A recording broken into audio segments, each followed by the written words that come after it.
Pa bilo je tih bitaka stalno. Recimo, vrlo je zanimljivo um, kad su, kad je ovaj knez Bernardinov sin, dakle Krsto Frankopan, on je bio u službi um, ovoga Ferdinanda Habsburga, dakle kao njegov vojvoda, zapovjednik njegove vojske, u borbama u Furlani, Istri, dakle u tom dijelu, protiv Venecije, i on je tamo dakle čistio sve redom.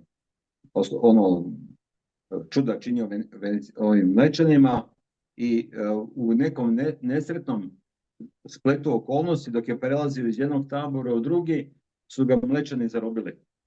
I sad dolazak zarobljenog kneza Frankopana u Veneciju je bio događaj koji bi se danas mjerio recimo time da, ne znam, Trump ili Putin dođu negdje.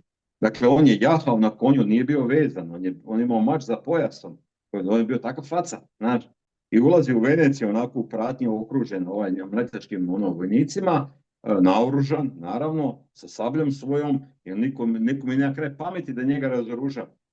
Mislim, imaju njegovu riječ da sad neki... Zna se ko je, da. Ima pedigre. Da, zna se ko je. I biva zarobljenik mletačkog dužda, ali ne u tamnici, već u duždovoj palači. I tamo, dakle, govori kolika je to bila veličina